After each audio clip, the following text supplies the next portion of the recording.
بسم اللہ الرحمن الرحیم۔ السلام علیکم دوستو، میں ہوں حافظ سرفراز ترین۔ امید ہے آپ ایمان و صحت کی بہترین حالت میں ہوں گے۔ دوستو، قیام پاکستان کے وقت ہری پور شہر میں 3 ہائی اسکول تھے، جن میں ایک خالصہ ہائی اسکول تھا جس کو آج کل جو ہے وہ RPDC کہا جاتا ہے۔ اس کے ساتھ دوسرا نمبر 1 ہائی اسکول تھا، اور تیسرا جو تھا وہ سنت اندرم ہائی اسکول تھا، جس کو آج کل government higher secondary school number 2 Haripur کہا جاتا ہے۔ Government higher secondary school number 2 Haripur کے ایڈمن بلاک میں لگی ایک تختی کے مطابق اسکول کے قیام کا سال 1932 ہے۔ مذکورہ تختی پر انگریزی اور ہندی زبان میں جو تحریر کندہ ہے، اس کا مطلب ہے کہ شریمتی نارائن دیوی نے یہ کمرہ اپنے انجہانی شوہر پنڈت ہیرانند کی یاد میں تعمیر کروایا ہے۔ قیام پاکستان سے قبل اس اسکول کا نام سنت اندرم ہائی اسکول تھا۔ سنت اندرم کے حوالے سے جب میں نے تحقیق کی تو معلوم ہوا کہ سنتن کا مطلب ہے ابدی یا ہمیشہ رہنے والا، یعنی جس کا نہ وغیرہ ہے نہ خاتمہ۔ سنت اندرم آبائی طور پر ہندوستانی مذہب ہے۔ جب نو آبادیاتی برطانوی حکومت کو مسیحی، مسلم وغیرہ مذاہب کے ماننے والوں کا تقابلی مطالعہ کرنے کے لیے مردم شماری کی ضرورت پڑی تو سنتن لفظ سے ناواقف ہونے کی وجہ سے انہوں نے یہاں کے مذہب کا نام سنتن دھرم کے مقام پر ہندو مذہب رکھ دیا۔ سنتن دھرم ہندو مذہب کا اصلی نام ہے۔ اگر اسکول کی قدیم عمارت کا جائزہ لیا جائے تو اسکول میں داخل ہوتے ہی ایڈمن بلاک سمیت شرقی سندھ میں انگریزی کے حرف یو کی شکل میں بنی ساری عمارت تقسیم ہندوستان سے پہلے کی ہے۔ حیرت انگیز بات یہ ہے کہ اب تک میری جتنے افراد سے بات ہوئی ہے، ان کی معلومات ایڈمن بلاک میں لگی اس تختی پر کندہ تحریر تک ہی محدود ہے۔ اگر شریمتی نارائن دیوی نے ایک کمرہ تعمیر کروایا تھا تو اس کے بعد اتنی بڑی عمارت کس نے بنائی، اس حوالے سے کوئی بھی معلومات مجھے نہیں مل سکی ہیں۔ اچھا، اس حوالے سے جب میں پرنسپل صاحب کے آفس میں گیا تو وہاں پر سربراہان ادارہ جن کے نام لکھے ہوئے تھے، اب دیکھتے ہیں ہر آفس میں لکھے ہوتے ہیں نام، جتنے بھی اس ادارے کے سربراہ ہوتے ہیں تختی لگی ہوتی ہے، ہیڈ آف انسٹیٹیوٹ کے نام لکھے ہوتے ہیں۔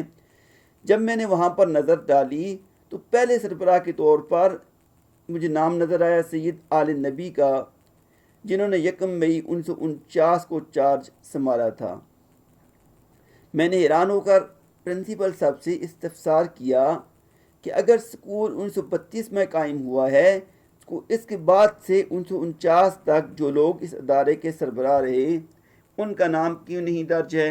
ڈیفینیٹلی جو لگتا ہے تو یہ ہندوؤں کی طرف سے یہ اسکول بنایا گیا تھا تو وہی اسکول کے سربراہ ہوں گے۔ تو 1932 سے لے کر 1949 تک جو لوگ اس ادارے کے سربراہ رہے ان کا نام اس تختی پر کیوں نہیں درج ہے؟ تو انہوں نے کہا کہ بڑا افسوس اس بات کا ہے کہ انہوں نے تمام پرانے کاغذات تلاش کیے تاکہ پتہ چلے کہ کون سے لوگ اس دوران جو ہے اس ادارے کے سربراہ رہے، تاکہ ان کے نام تلاش کر کے اس تختی پر لکھ سکوں۔ تمام کاغذات تلاش کیے گئے تاکہ ان کے نام مل سکیں، لیکن حقیقت یہ ہے کہ جتنے بھی وہاں پر آرڈر بکس یا جتنے بھی وہاں پر رجسٹر موجود تھے وہاں پر پرانے لوگوں کے دستخط تو تھے، لیکن ان کے ساتھ ان کے نام نہیں لکھے ہوئے تھے، جس کی وجہ سے ان سے پہلے کے جو سربراہان گزرے ہیں ان کے ناموں کے بارے آگاہی نہیں ہو سکی۔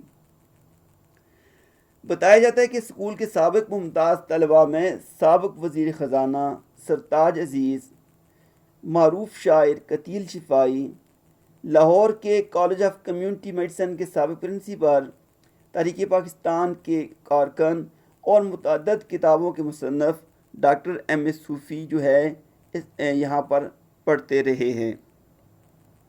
اچھا، اسکول کے پرنسپل سید فرد عباس شاہ صاحب نے بتایا کہ اسکول کے حوالے سے ایک روایت مشہور ہے کہ علامہ ابو الخیر جو تھے، انہوں نے جو تختی میں آپ کے ساتھ ذکر کر رہا تھا لگی تھی، انہوں نے جو اسکول کے قیام کی تختی ہے وہ اتار کے پھینک دی تھی، جس کے بعد انہیں خواب میں مسلسل شریمتی نارائن دیوی آتی رہیں کہ انہوں نے کیوں تختی اتار پھینکی ہے۔ انہوں نے کہا کہ ہم نے تو یہ مسلمانوں کے لیے، تمام لوگوں کے لیے تعلیم کے لیے یہ ادارہ بنایا تھا، اور جب آپ لوگوں کو اختیار ملا تو آپ نے میرے نام کی تختی اتار کر پھینک دی۔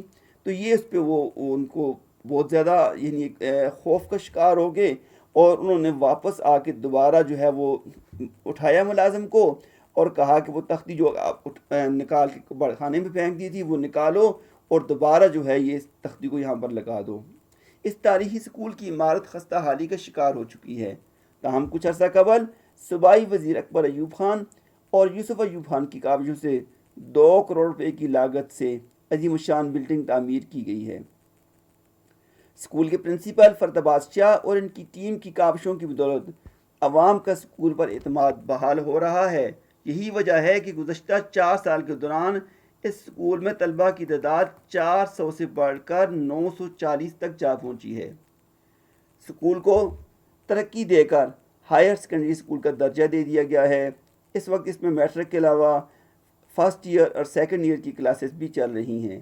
اس وقت اس اسکول میں گریڈ 19 کے پرنسپل، گریڈ 18 کے وائس پرنسپل کے علاوہ 54 اساتذہ پر مشتمل تدریسی عملہ اور 18 افراد پر مشتمل دیگر ملازمین کا عملہ موجود ہے۔